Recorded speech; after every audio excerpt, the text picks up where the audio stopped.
Welcome back to Jatai Academy. You've seen a choppy bob. Well, we're going to do some chop graduation today. Chop graduation is a little more difficult because you have to worry about the graduation starting to look lumpy. And lumpy graduation always looks bad. So we have to apply the right amount of texture in the right way, section it so that we can avoid that. We're going to show you how to do all that as we get started. And I'm going to blow it dry without using my hands at all. Only the power of the blow dryer. So let's get started here. In the nape, we're going to take a section across and split the top from the bottom. Then in the center, we're going to take a diagonal section, and I'm going to hold my scissors out behind on top of my fingers and just go through and cut whatever angle of graduation that I want. Using that as my guide, I'm going to use my Feather Plier Razor, which is a razor without a guard. It gives me the most control and has the sharpest blade. This is the limited edition white, and so get them while you can. So I'll start and follow the guide that I did in the center with the scissors, and I'm going to alternate scissor and then razor.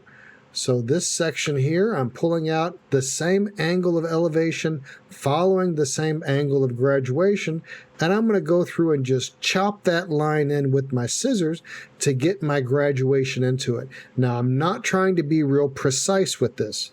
Each section that I take, I'm going to alternate.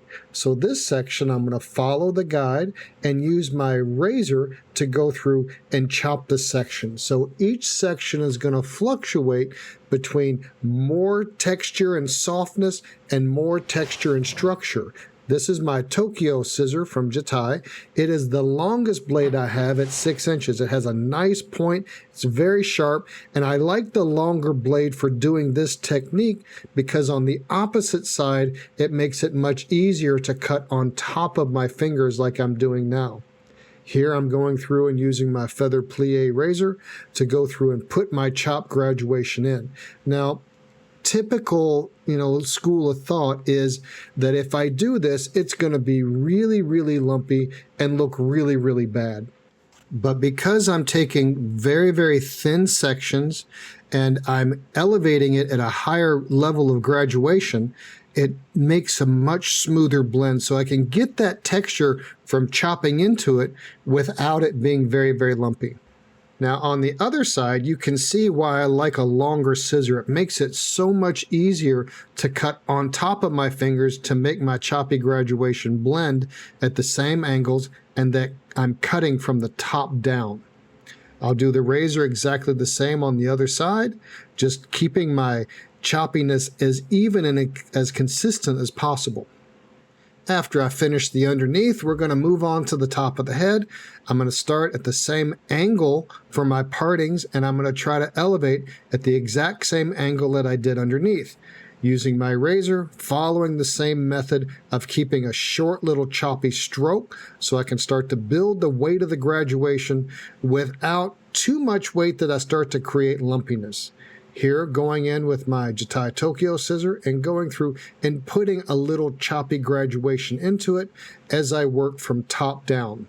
And each section that I cut, I want to comb it and see how the weight distribution is and make sure that my graduation is consistent, because this is purely a visual type of haircut. Though I'm sectioning it technically and I'm elevating it technically, my cut is purely visual. So I have to check it a lot along the way to make sure that I can get both sides even and that I get a consistent type of graduation, because it's real easy to get this really, really inconsistent and then it starts to look bad. Working from the back of the head into the side of the head, and I will just follow and build each section coming from the back into the sides. Now you'll notice that when you're doing short graduation like this, it's going to start to stack up in the nape, and then as I get to the edges around the ears, it's going to start to build up a little bit more weight, so that's where I'm getting that bob shape from on the sides. Following through, not trying to be real precise, just trying to be real consistent. And this is one of those haircuts you just have to build it and look at it each step of the way. Give us a thumbs up, click the subscribe, and the notification bell to be notified of future Jatai Academy content. still alternating between the razor and the straight scissor just to get a variation in my texture. When I did this type of shape with a bob, it's a lot easier because you don't have to worry about the weight distribution and you don't have to worry about the blend as much.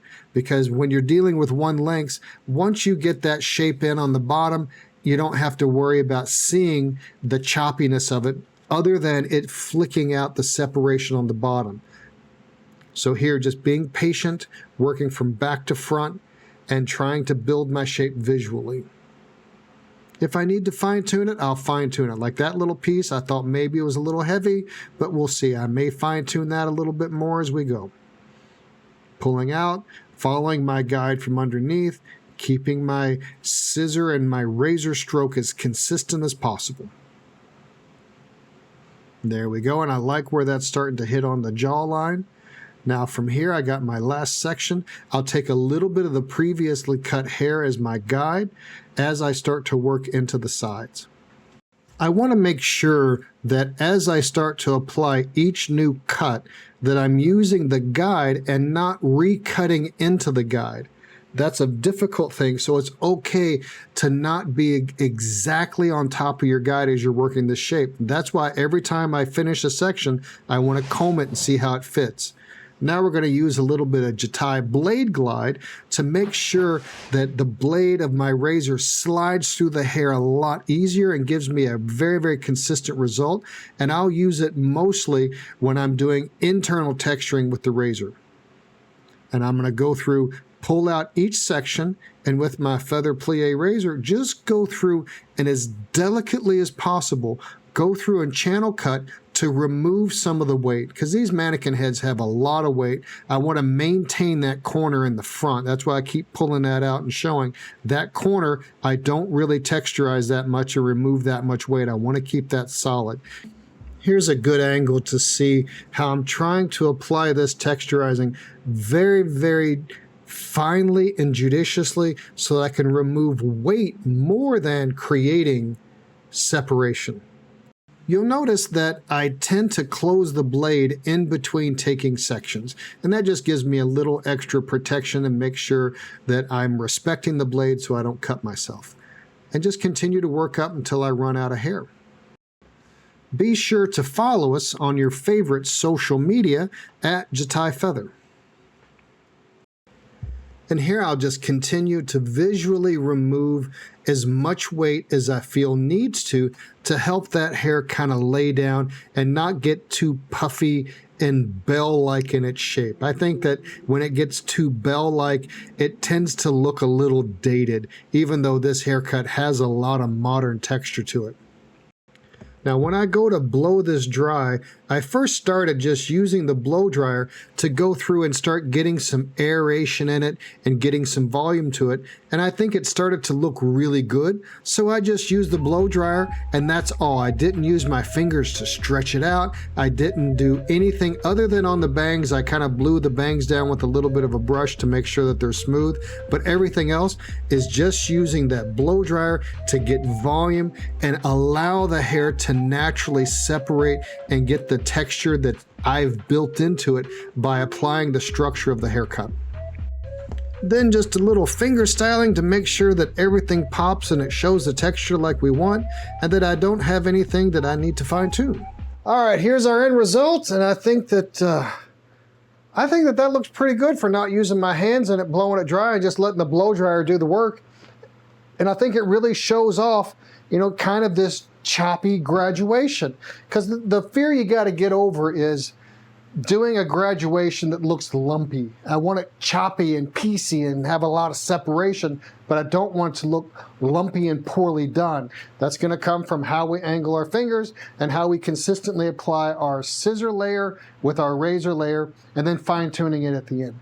And I think we look pretty good. I think this is a nice, interesting way to get some texture and a little more fullness and have a little bit more pizzazz to it, so to speak. Anyway, check out the Jatai Academy. There's all kinds of fantastic information on there that will make you a better hairstylist and barber. Also, let us know what you'd like to see in the future. Thank you so much for watching. We'll see you next time.